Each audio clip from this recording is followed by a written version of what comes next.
Hello there, welcome to my channel, Trippin' with Feely McBee. I am your host, Feely McBee. Thank you for tuning in. I just want to remind you, if you have not subscribed yet, to go ahead and hit the subscribe button. Hit the thumbs up as well, and as we go along in the video, leave me some comments. Now, let me just say right now, I'm in the middle of doing a series on my trip to San Diego. I've done my ride there with my aunt on the Amtrak train, a ride to where we stayed at, and we did the San Diego Zoo Wild Animal Park. I think I said that correctly. I flubbed it up sometimes in that other video. And the next one is going to be SeaWorld. So if you want to see when that drops, make sure you hit the subscribe button. And if you're already subscribed, be on the lookout for that. But I wanted to give a little, and hopefully it's quick, a little quick video on the reason I have started a YouTube channel. Okay, so back in 2018, and this is going to be a little bit of a testimonial, this part here. There was it was time for my mammogram, okay, but I was working that week. That Thursday, I was given off Friday. I didn't have to work Friday, and I usually work Monday through Friday, but they said, you don't have to come in tomorrow. So I was thinking, hey, I have that mammogram, that's what I could do. So I went and did the mammogram, went on about my business. Monday I get a call saying, hey, we're gonna need you to come in, but we need you to go to a different location, to a machine, excuse me, a machine that can see better, because it looks like we've seen a couple of spots. So that got me to worrying, because that never happened before. I've always taken my mammograms and nothing, but this time they were like, yeah, we're gonna need you to do another one, a more intense, so where they could see a little better. So I had to wait a few days before that appointment was to come. So in the meantime, I took myself down a very big rabbit hole, trying to find out what causes, like what are the causes for them to call back, what's the outcome of that, and just a whole bunch of stuff, because I was a little concerned. Okay, I was a whole lot of concern. But I went down a rabbit hole. So I went, and I didn't tell anyone, because I didn't want anyone, I mean, if it was going to turn out to be nothing, which was one of the things I seen is, like, sometimes it's normal, you know, it happens because of the density of breast tissue and so on and so forth. So I said, I'm gonna wait and see what happens with all this. So I went, and they did the more, let's say, intrusive. They did the other mammogram where they could see more, and then they said, okay, we're going to do an ultrasound. So they had me wait in this room, and so I waited in there for a while, waited and worried a little bit, definitely was praying, and then I went to the ultrasound, and the technician who was doing that, I was asking him some questions, and he was saying something about the cells. I think I asked him, how can you tell, you know, if it's cancerous or not, and he said something about the cells, that if they have,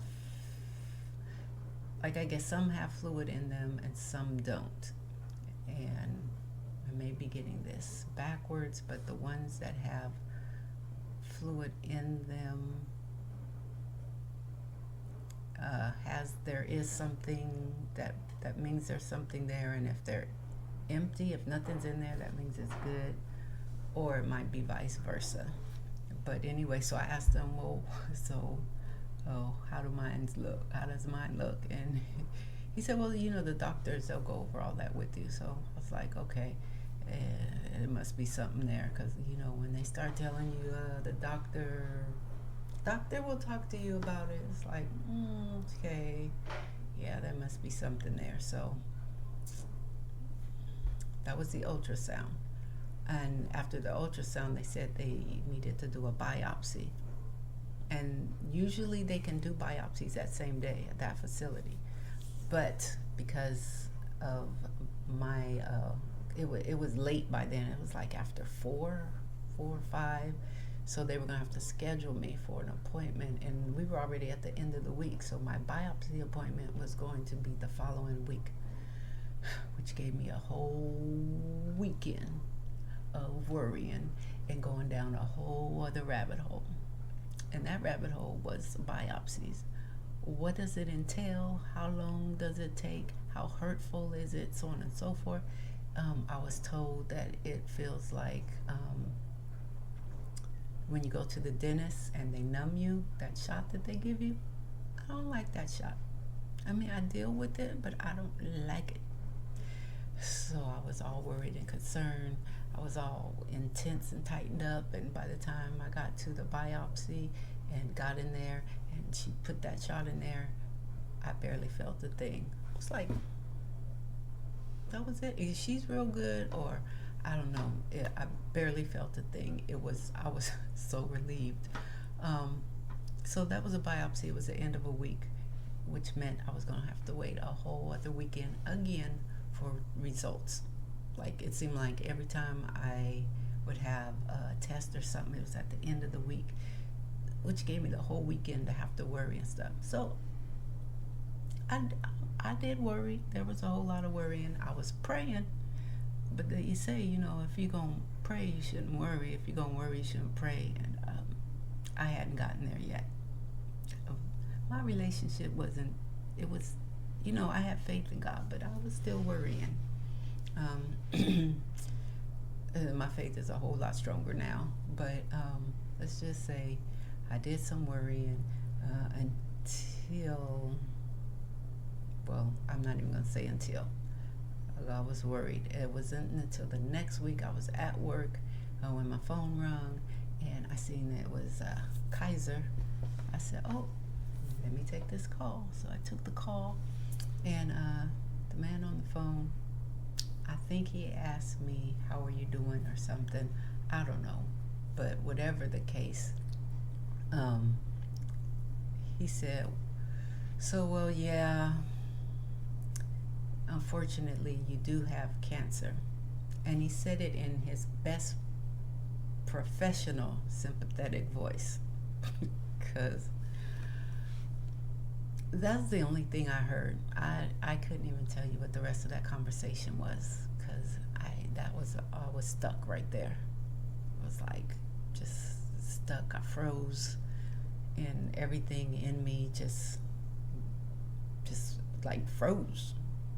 So I think he asked me if I had any questions, and I had 10 million questions, but they weren't coming into play because I was still stuck on the fact that he had just told me that I indeed do have cancer.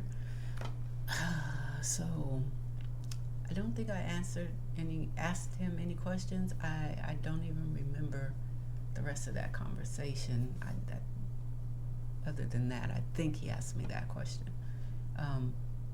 Anyway, I'm planning on doing a detailed video on my whole breast cancer journey. So I'm only doing like a little summary of things right now, because I'm going to get to the point as to this video is why I've started a YouTube channel. And this is the basis of it, this being diagnosed with breast cancer and all that I went through with that.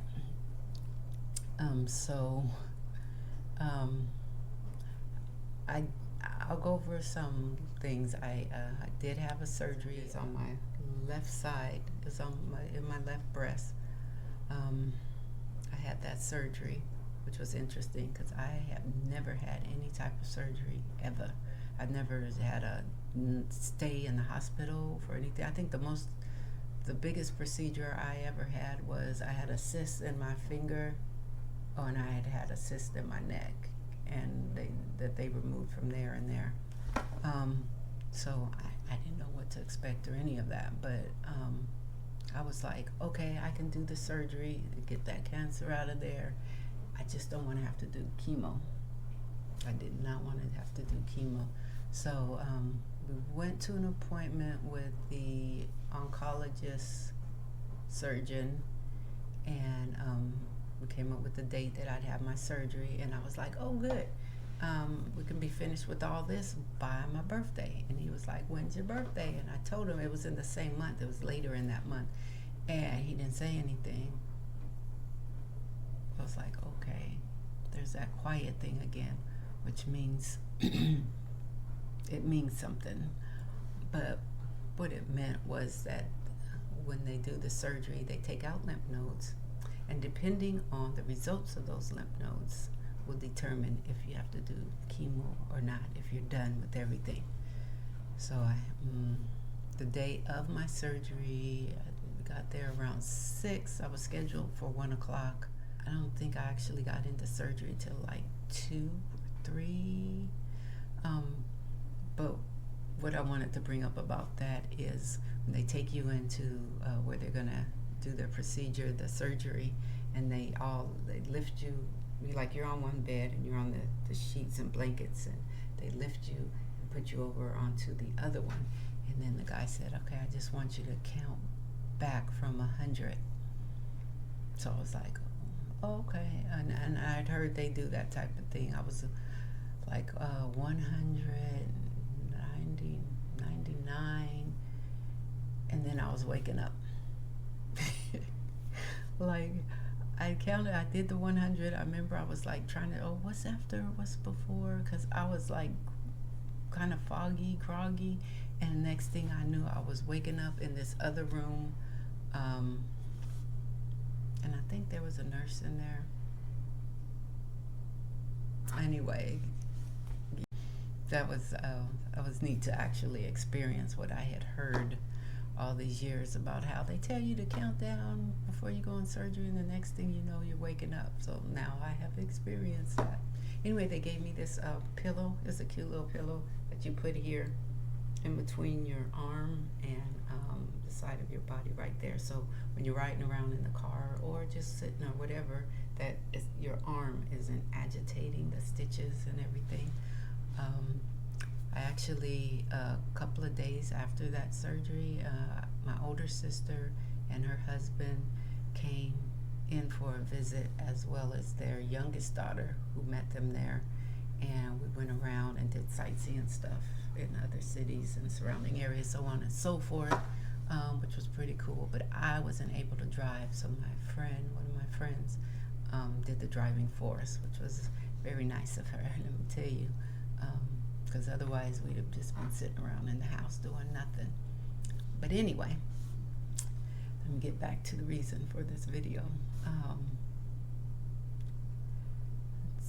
So, okay, I got through all of that.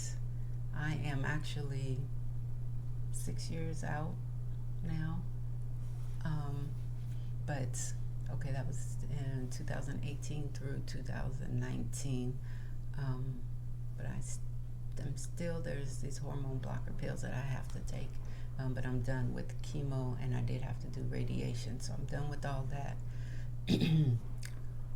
But afterwards, once you go through, like after having gone through chemo and radiation, every time there was an ailment or any little thing, anything that came up, you're on guard thinking, oh, is that the cancer back? So that's what life was like for a while after, and it caused me to be stagnant and not really participating in life. I'm gonna say I was not really participating in life. There was a move. I moved back here to where I currently live. And that was in January of 2020, and COVID hit. So we were on lockdown for a while, but it wasn't until let's say 2023,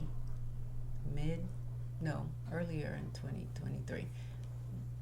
2023 is when I started to, say, actually live. Because I was like, I am alive. Right now, I'm cancer free. I don't have a diagnosis. I can't be worried about what might happen, what might come, if it'll come back or not. Because it does come back. We know, let's be real. Cancer comes back.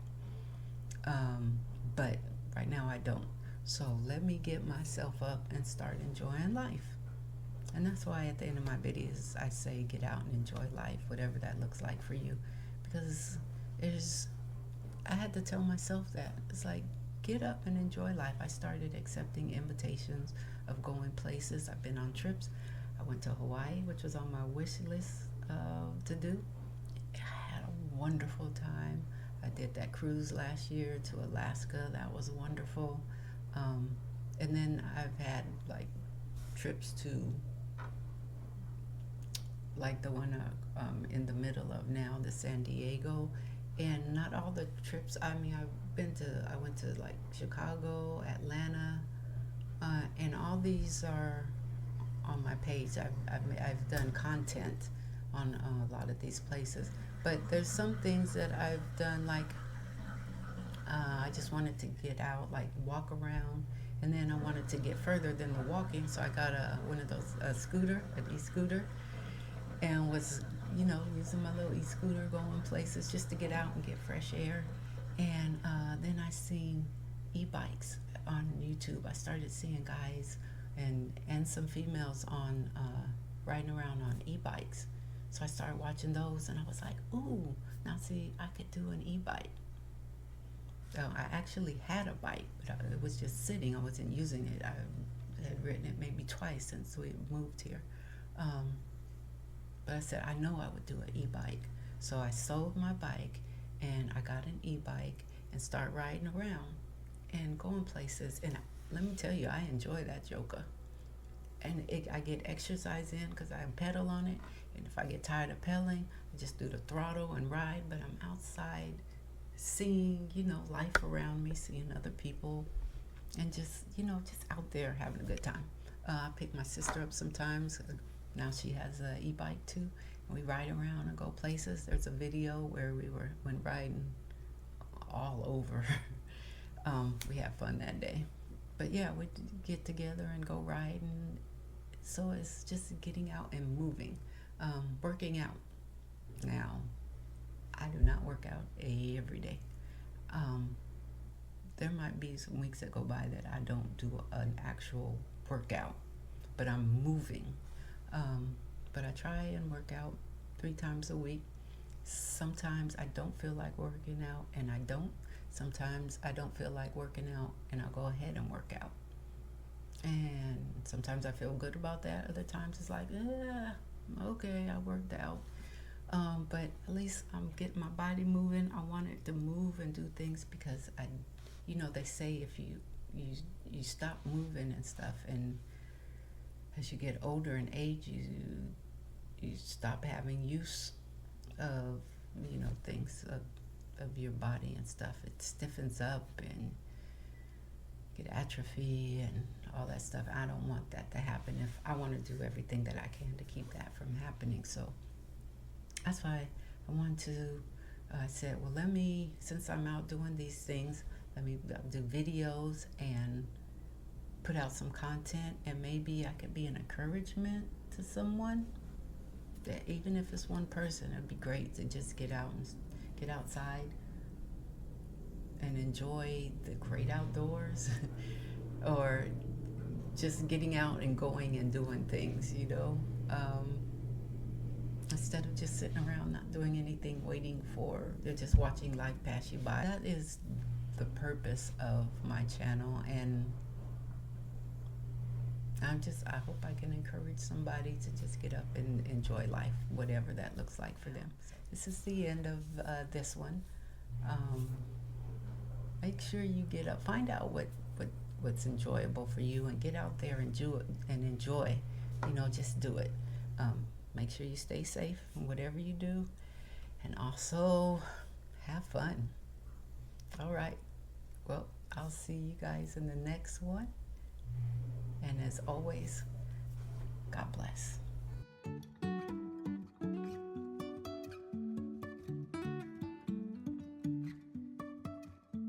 Life is a winding road, no telling where it goes.